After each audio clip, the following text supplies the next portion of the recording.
7 দিনের মধ্যে ইসরায়েলে হামলা চালাতে পারে ইরান, এমন বিস্ফোরক সতর্কবার্তা দিয়েছেন ইসরায়েলের সাবেক প্রতিরক্ষা মন্ত্রী আভিগডর লিবারম্যান।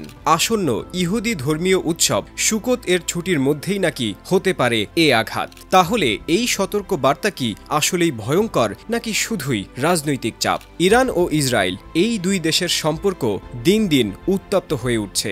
সম্প্রতি ইসরায়েলের সাবেক প্রতিরক্ষা মন্ত্রী আভিগডর লিবারম্যান এক বিস্ফোরক মন্তব্য করেছেন। তিনি দাবি করেছেন ইরান খুব শীঘ্রই ইসরায়েল আক্রমণ করতে পারে, বিশেষ করে ইহুদিদের ধর্মীয় উৎসব সুকোত এর সময়ে।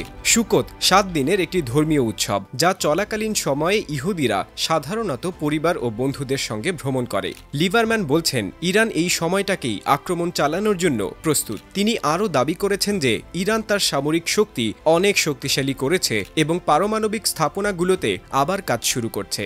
এদিকে ইসরায়েলের আইডিএফ হোম ফ্রন্ট কমান্ড জানিয়েছে তাদের নির্দেশনায় কোনো পরিবর্তন আসেনি। এর মানে তারা এখনো বড় কোনো বিপদের আশঙ্কা করছে না। কিন্তু লিবারম্যানের মন্তব্যের ব্যাপারে ইসরায়েলি কর্মকর্তারা উষ্মা প্রকাশ করেছেন। তাদের মতে লিবারম্যানের এমন মন্তব্য ইরানকে ভুল বার্তা দিতে পারে। যদি তেহরান মনে করে যে ইসরায়েল তাদের ওপর হামলা চালানোর প্রস্তুতি নিচ্ছে, তাহলে তারা আগে ভাগেই আঘাত করতে পারে, যা দুটি দেশের মধ্যে ভুল বোঝাবুঝি এবং সংঘর্ষের ঝুঁকি তৈরি করতে পারে। ইরানের সেনাপ্রধান মেজর জেনারেল আমির হাতামি বলেছেন, শত্রুরা যদি ভুল করে তাদের কঠিন জবাব দেওয়া হবে। তিনি আরও দাবি করেছেন ইরান শক্তিশালী এবং যদি কেউ তাদের নিরাপত্তা বিঘ্নিত করার চেষ্টা করে তারা সফল হবে না। ইরান জানিয়েছে তারা সবসময় প্রস্তুত এবং শত্রুদের কোনো ভুলের সুযোগ তারা দিতে চায় না। ইরান ও ইসরায়েলের মধ্যে উত্তেজনা এতদিন ধরে বাড়ছিল। ইরান তাদের সামরিক শক্তি বৃদ্ধি করছে আর ইসরায়েলও তার প্রতিরক্ষা ব্যবস্থা শক্তিশালী করছে। তাই এই উত্তেজনা কোনো একদিন হঠাৎ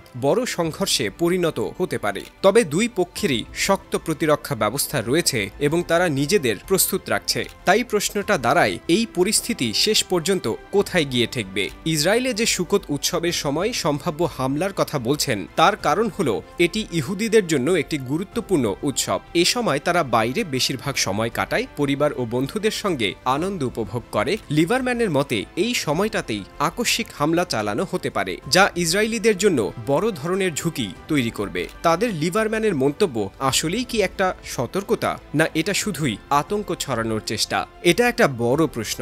ইরান যদি সত্যি হামলা করার পরিকল্পনা করে তাহলে এটা হবে ভয়ঙ্কর ঘটনা। তবে ইসরায়েলি সেনাবাহিনীও জানে তাদের প্রতিরক্ষা ব্যবস্থা কতটা শক্তিশালী এবং তারা সব সময় সতর্ক থাকে। এর মানে ইসরায়েলও খুব ভালোভাবে প্রস্তুত রয়েছে। আপনি কি মনে করেন, ইরান আসলেই হামলা করবে নাকি এটা শুধু রাজনৈতিক চাপ? সুকোত উৎসবের সময় এই ধরনের হামলা হলে ইসরায়েল কি প্রস্তুতি নেবে?